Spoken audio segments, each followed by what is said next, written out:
Welcome back. We're going to have a real quick video here. I'm not adding too many videos to this channel, and for good reason. Because the continuation of information is still coming out. Last video we talked about the viscosity of oils and the different detergent packages or the synthetic packages that are in oil, and how I've never really bought into the marketing ploys about engine oils. We still have to have that compression protection, especially when you talk about diesel engines. Realizing I'm just going to give you guys a comparison. I'm going to write up on a board here. What is your cranking compression of an engine without the ignition process? So if you remove the spark plug or tap into a diesel engine, what is just a single rotating average for 5 rotations of the engines for cylinder pressure? Okay, so for most of your muscle car engines, something that's going to be considered to be your typical build, not your detailed race engine that's getting all kinds of efficiency, the typical vehicle you might see on the street.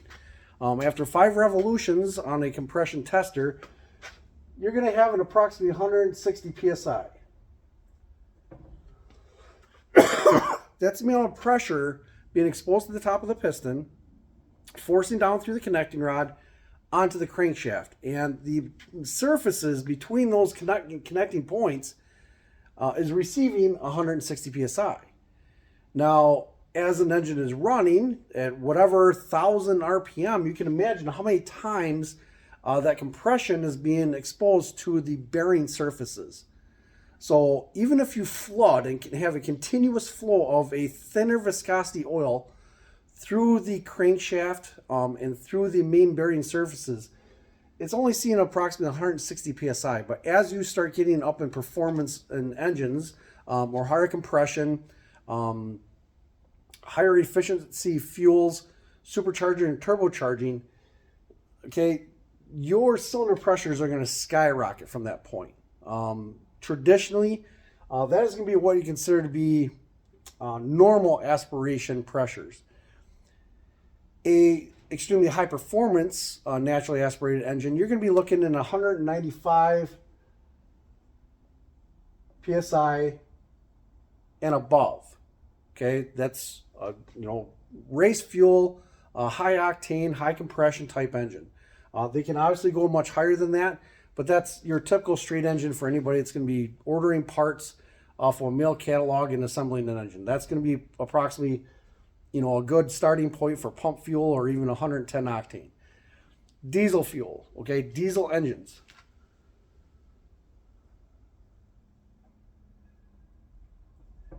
Diesel engines will be exposed to 360 psi, naturally aspirated. That number can go well over 800 psi when equipped with a turbo. Okay, so again, that's the pressure on top of the piston, forcing down a connecting rod and it being exposed to the bearing surfaces and the crankshaft itself. So the oil has to be able to withstand that compression. Lower viscosity oils, as those tolerances between the bearing surfaces and the crankshaft itself is being squeezed together, there has to be something to retain the oil from just squirting out from the sides, while the engine is also rotating, allowing the lubricant to lubricate the metal components as they're sliding over each other. Okay, so over 30 years of performance engine building, I've obviously reached 195 psi within combustion chamber pressures. And even diesel applications, naturally aspirated diesel applications, 360 psi. At no point in anything above your standard low performance factory engines, making say less than 300 horsepower, has a new synthetic type engine oil or a low viscosity OW or 5W oil been able to withstand the impact from the exposed pressures. Now, these pressures are increased when the explosion of gasoline and air mixture is ignited in a combustion chamber. This is just rotating the engine over the squeeze. Okay, so the efficiency is going to be actually higher than this. Now above these numbers, I have just a standard vortice. It doesn't matter which direction the air is moving. I've seen another recent video with somebody that I disagree with completely. Okay, and he's got a lot of followers. Let's just put it that way. And one of the advantages to YouTube is that if you start following these so-called professionals, the ones that do these type of performance engines or dyno tests or dyno mules, you will be misguided. That has been proven with the massive exodus over the publications in the automotive industry. Okay, thousands of individuals have lost their jobs now because of decades of misinformation. So again, I applaud individuals following along with the most recent fads and believing in some of the professionals out there. Okay, because I'm going to explain something to you right here. This vortice would be a duplicate of any running engine, and all I have to do is to section up this vortice to represent a different portion of an intake. So let's say that the carburetor is the open atmospheric pressure side of things. Okay, this is the bowl area leading into the runners. Obviously the bowl area is bigger than the individual runners, so it's being cut down in size. The cross-sectional area is smaller through usually the intake port of the intake itself, and then it starts opening up to the bowl area before being exposed through the intake valve into the combustion chamber. Now you can also look at this as reversion, because with each revolution of the engine, after the exhaust stroke has occurred, there is also reversion. So when the intake valve closes, the air movement is still moving in the direction towards the vacuum. Even when that vacuum is shut off, the air column is still being rammed towards the valve. But then there's a reflection of the intake charge that goes in reverse. So now I'm going to just give you a simple look at this. There's no curvature to the actual port. The vortice is straight through. Where in this port is the minimal airflow area? What port of this vortice is restricting the entire flow of the entire system? The greatest pinch point, right? So now, if you are an engine cylinder head porter and you are advertising the flow numbers of your cylinder heads, especially with ones that are not being equipped with an intake, okay, you just swap the cylinder head on your flow bench, incrementally start opening the valve and measuring the CFM flow of your cylinder head. Okay, so that's going to give you this portion of your flow results. But where's the greatest restriction come from? The thinnest portion, the area with the smallest cross-sectional area. So even though you might have a cylinder head that flows 260, 270 CFM, once you bolt on an intake, that becomes your choke point. Now, even if you match your intake to your cylinder head port and match it within flow numbers, and you equip a carburetor of, say, 600 CFM, do you necessarily have that vortice anymore? No, you don't have that venturi effect. So again, on this drawing, where is the pinch point? Where's the lowest restriction point within the intake port of this design? It's still the narrowest cross-sectional area part of the port. So even though you might be using a cylinder head that can flow upwards of 300 CFM, if your intake can only flow 260, that's the maximum amount of air you're ever going to get through the system. Ever. But the marketing ploys coming out of some of our individuals in the performance market, they concentrate on all the flow numbers of the cylinder heads. And then they turn around and equip it with a intake which most intakes cannot flow as much air as the actual cylinder heads. Okay, it doesn't matter if you're using the Edelbrock Victor Jr. Or Super Victor. It doesn't matter how many spacers or plates that you put onto it. The amount of air you can get in your engine is restricted by the thinnest portion of your intake system. That's it. So you can be convinced to buy some of the most expensive or largest cylinder heads within the flow ratings or what they perform on a flow bench, but that does not tell you the entire story. You can also, instead of using that 600 CFM carburetor, you can also use 1000 CFM carburetor. While the carburetor is not causing any restriction, how much air can you still get through the entire intake port into the engine? What's the limiting factor? It is still the slowest or lowest flowing portion of the intake port. So I seen a recent video out there from one of these individuals. I've blown off. I can't stand the individual, because it's always about promoting and selling product. It's never about the entire story. Most of your cylinder head performance individuals, they're only there to sell the equipment they sell or are a distributor for. They're not about the entire package. And then when they come out and they do a dyno mule session, and the only thing they're switching is cylinder heads to show you the performance upgrades from these cylinder heads, is it necessarily the amount of flow of air they can get into the engine, or is it because of the reversion? Because now the larger the intake port of your cylinder head, it also has more volume to fill up before that reversion starts backing up into the venturi. So when we're comparing torque to horsepower, I want to take the typical engine families from the muscle car era. If you look at the Cadillacs, Buicks, Oldsmobiles, typically they had much higher torque production than some of your small block Chevy, small block Fords.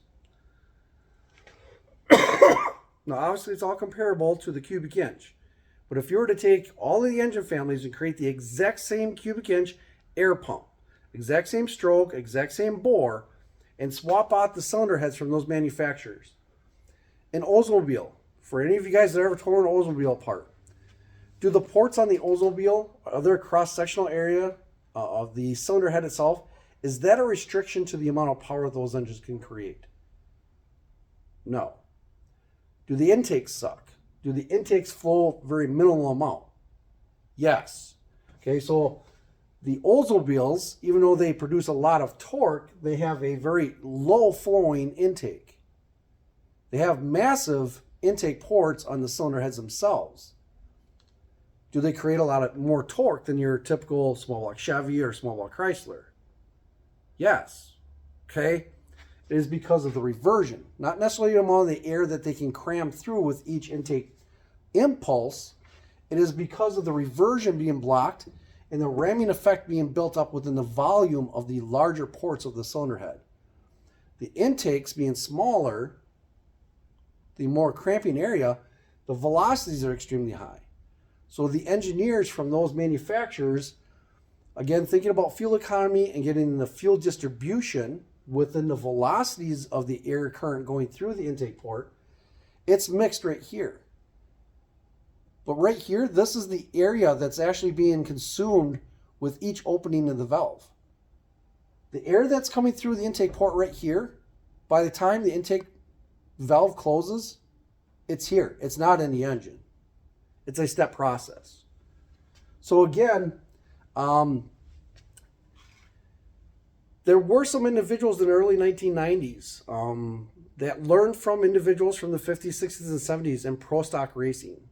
Bill Glidden, those type of individuals, especially working with the very large ports of the Cleveland engines or the 385 Ford series engines. Even the Chevys, for you Chevy porcupine head individuals out there, your big blocks. The difference between the peanut port and your LS7s, okay, going from that small oval or small peanut size port to the larger 069 Corvette Camaro type port to the rectangular port of the LS7s, which one actually creates more torque? Which one of those engine families actually creates more horsepower? Below 4,500 RPM, the difference between the peanut port and the rectangular port are exactly the same, identical. Above that, above 4,500 RPM, the rectangular port will actually create more torque when matched with a higher velocity intake within the engine. It's creating that larger volume area of the cylinder head intake port, but it's being preceded by a higher velocity intake. Now, if you were to do just the opposite of what we did with the carburetor,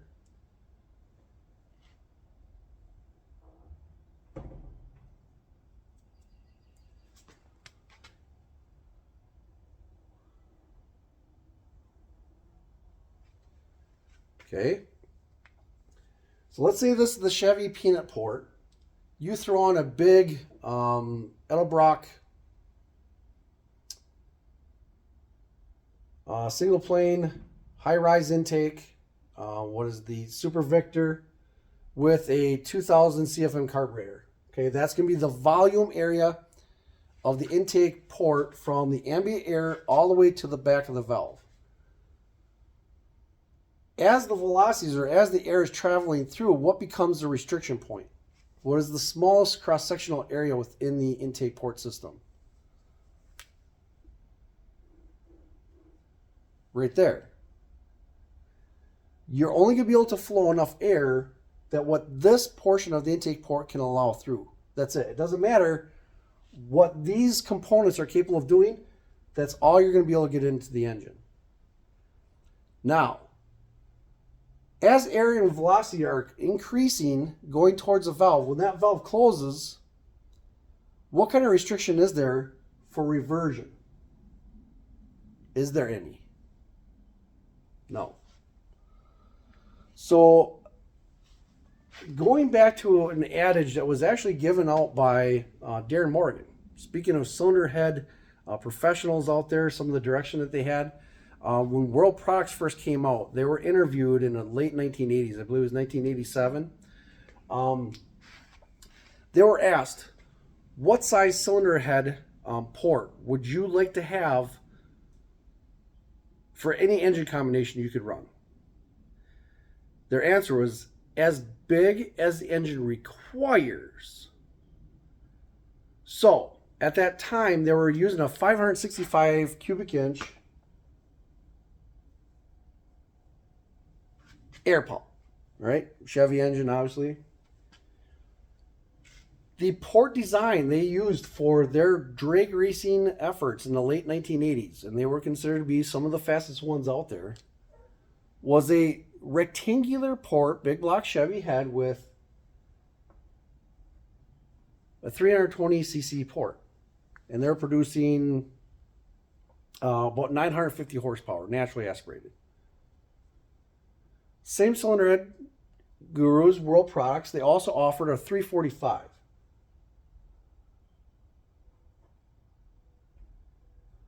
And a 360.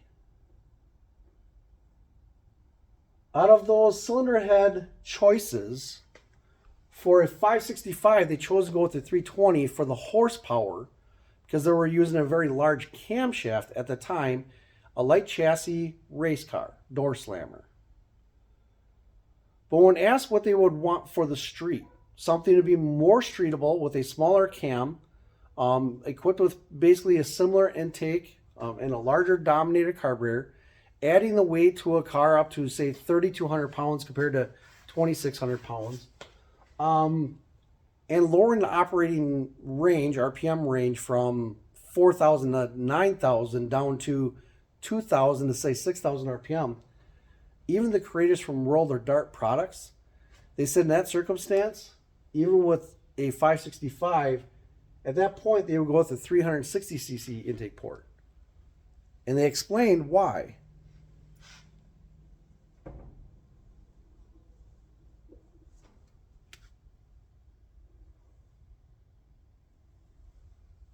because it goes back to the actual vortice, addressing the reversion that occurs on an engine that's spinning slower. The reversion of the air on a slower RPM engine has the chance of traveling further backwards in the port when the valve closes. So to increase the torque in the RPM range for a street engine, you want to have the largest cylinder head available for your engine combination, match your intake to the velocities within your engine operating range. So if you're going to have a daily driver where you're only going to be going from 1,000 to 5,000 RPM, match your intake to that, but still use the largest cylinder head that you can possibly find. Match your intake to the power and cubic inch of the engine and its intended RPM range. Match your carburetor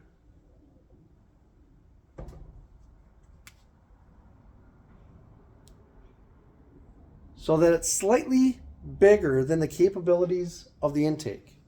Because once again, the carburetor is feeding the bowl area. The bowl area is feeding each individual port, which are smaller. At lower RPMs, below 5,000 RPM, you're never going to empty out the bowl area. A 600 CFM is going to be able to feed that bowl area with no problem. Once you start increasing RPMs over 65, 7,000 RPM, or increasing compression or cubic inch dramatically, then you can start emptying out the bowl area. But you're never going to exceed the amount of airflow that the cylinder head can. But by having the larger bowl, larger intake valve, and a larger intake port of the cylinder head than what the intake can, you're going to increase torque without restricting horsepower. So when individuals come on and say, "Oh, I'm surprised I was proven wrong when we did this engine dyno thing," this is some of the most simple math that is behind intake port flow. This is actually the graph designed behind the flathead Ford V8.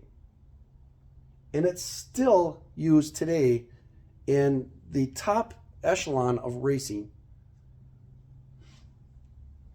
That's it. It's 4 sections: entrance, intake, port, bowl. That's it. And the bigger the bowl is compared to the intake, the more torque and more restriction is to reversion. Getting it closer together to where the intake and cylinder head flow is similar is just narrowing your power band down to where it actually creates the most amount of torque and most horsepower. It's keeping the intake charge and the reversion equal. Same in, same out. So again, leave it up to some of the individuals that have been around for 20 years. And the only thing they do is market to try to sell the products that they distribute, to lead thousands and thousands of individuals down the rabbit hole.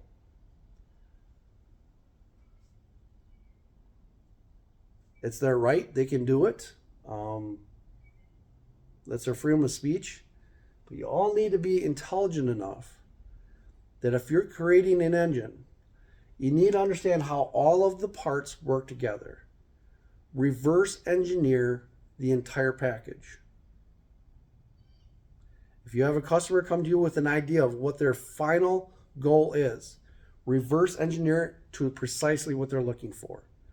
If you're trying to be competitive in whatever class, drag racing, circle track, so on and so forth, you already know the limitations you're going to have within components. But you still need to match all the parts in order to create an intake port or exhaust port that works within the RPM band that you're going to be operating in. And that's also going to change by the weight of the vehicle, the gear, the transmission and rear axle. All of that's going to take into configuration. But the difference, even on a big block Chevy, from say 310 to 360 cc's, is the difference between a 396 street engine to a full-blown 565 race engine. 60 cc's. So you don't have to necessarily always go for the cheapest, smallest port with the highest velocity for torque. It's just the opposite. You want to go as big as you possibly can. The biggest port you can find in your engine family, and then cam the engine for your operating range. Always go as big as you possibly can on your cylinder head.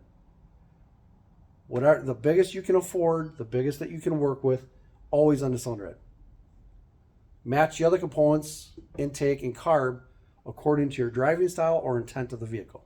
It's that simple. Have a good one.